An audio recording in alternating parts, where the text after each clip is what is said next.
l'extension urbaine, c'est-à-dire de prendre sur les terres agricoles. On a essayé de réduire ça. Et donc le schéma directeur, il a été adopté,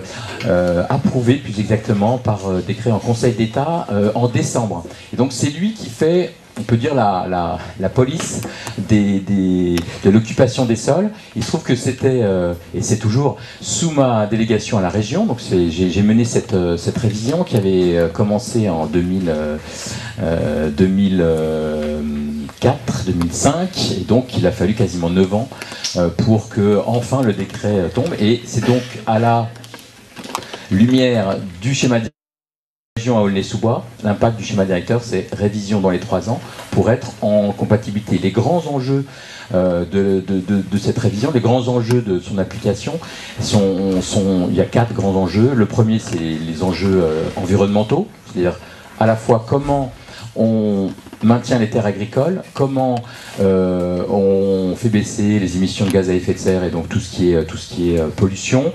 Le deuxième défi qui est lié, c'est la question du défi alimentaire, c'est-à-dire comment on nourrit une population de près de 12 millions d'habitants. Cette population consommant 91% de produits qui viennent de l'extérieur de l'Île-de-France. Donc vous voyez un petit peu les enjeux qu'il peut y avoir, à la fois à maintenir les terres agricoles, mais aussi à diversifier. Deuxième enjeu, c'est un enjeu social très fort, qui est comment on fait du rééquilibrage, notamment à l'est de la région, nord, est et sud, par rapport à Paris et notamment au 92, c'est-à-dire comment on va inciter à ce que les entreprises s'installent dans l'est, dans le nord et dans le sud, plutôt que encore un peu plus dans le 92. Et puis la deuxième question, c'est la question du logement, bien évidemment.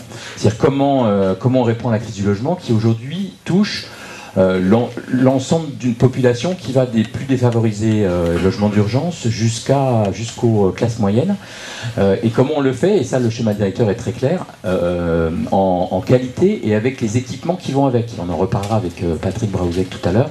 La question justement de cette ville complète, c'est-à-dire pas simplement du logement et puis on est dans l'opportunisme foncier, mais bien comment j'ai des nouveaux arrivants où ils vont aller à l'école, où est-ce qu'ils vont aller chez le médecin et où est-ce qu'ils vont trouver des lieux de respiration. Et puis quatrième défi important, c'est la question du rayonnement de l'Île-de-France, du développement économique.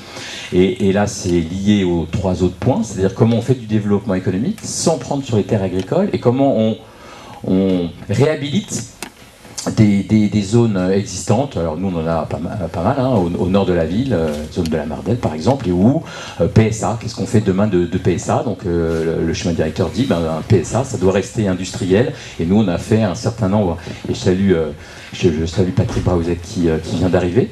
Je suis en train de faire une petite présentation, Patrick, autour des grands enjeux du schéma directeur jusqu'au local, pour que chacun soit à un niveau d'information, et y compris qu'on arrive à décrypter tous les sigles autour du Grand Paris.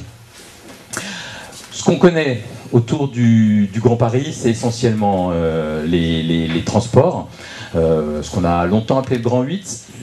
Entre le premier projet et puis le projet actuel, il y a eu pas mal de changements, et notamment autour des gares, pour qu'il y en ait plus et que le territoire soit mieux desservi en gare. C'est le premier point. Et le deuxième point qui a changé, c'est la ligne 11 qui a été oubliée du premier Grand Paris et qui est dans le schéma de transport qui a été voté. Donc le Grand Paris, c'est pas que du transport, mais c'est quand même l'ossature qui doit désenclaver, qui doit faire en sorte, par exemple si on prend Aulnay, d'une gare supplémentaire sur la RN2 et donc d'un nouveau centre urbain de la ville. Et donc comment, y compris, ça va bouleverser et les représentations et les modes de déplacement, et y compris comment on va ou pas conserver une population populaire qui ne doit pas aller plus loin, mais qui doit accueillir une population, disons, classe moyenne pour aller vite. On va beaucoup parler des CDT.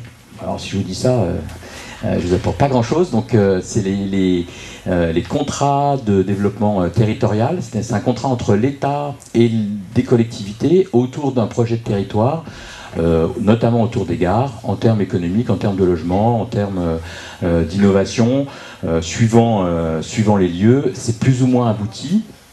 Ici, par exemple, on est loin de la signature et il n'y a même pas eu un accord préalable entre les cinq villes, alors qu'on a eu la signature tout récente avec Patrick Braouzet et Cécile Duflot du CDT de la culture et de la création. Donc, transport plus contrat de développement territorial, on est dans la loi Grand Paris, ou plutôt dans la loi Nouveau Grand Paris, qui définit donc des zones un peu stratégiques. Nous, sur Aulnay, on est avec Clichy, Montfermeil, Livry-Gargan, Sevran et Aulnay.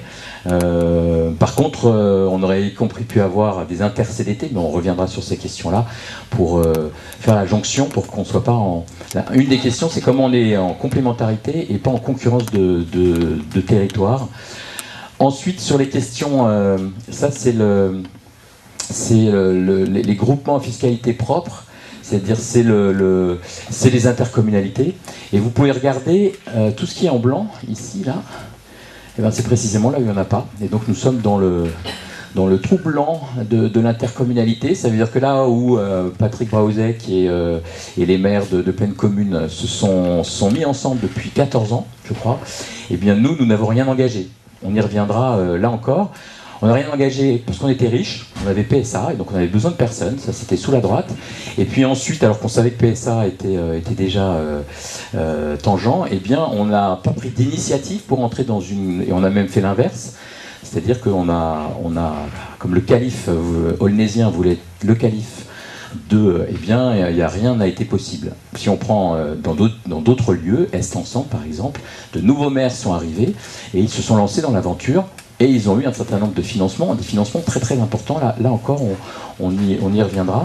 En 18 mois, Est Ensemble a touché 8 millions de la région parce qu'ils étaient ensemble sur des projets d'écoquartiers, de conservatoires, de lieux culturels.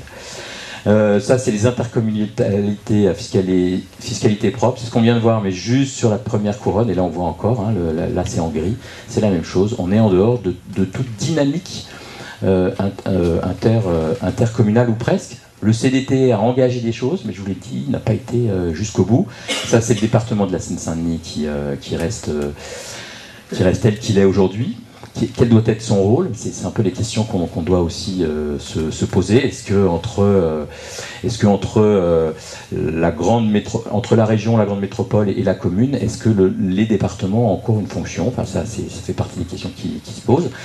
Ça, c'est une carte importante, puisque là, on a la carte de Grand Paris Métropole.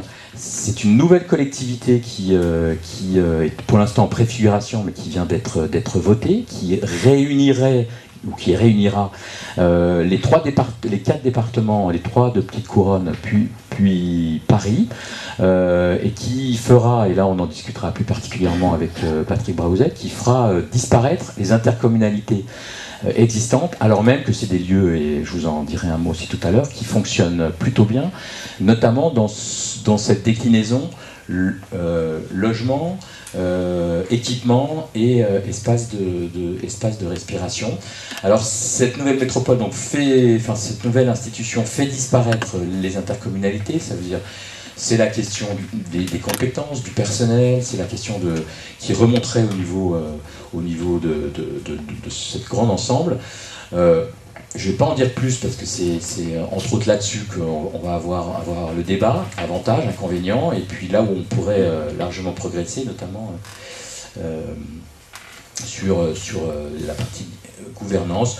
Là, je reviens à Aulnay-sous-Bois, sur l'occupation des sols, voilà, sur ce qui fait notre ville aujourd'hui.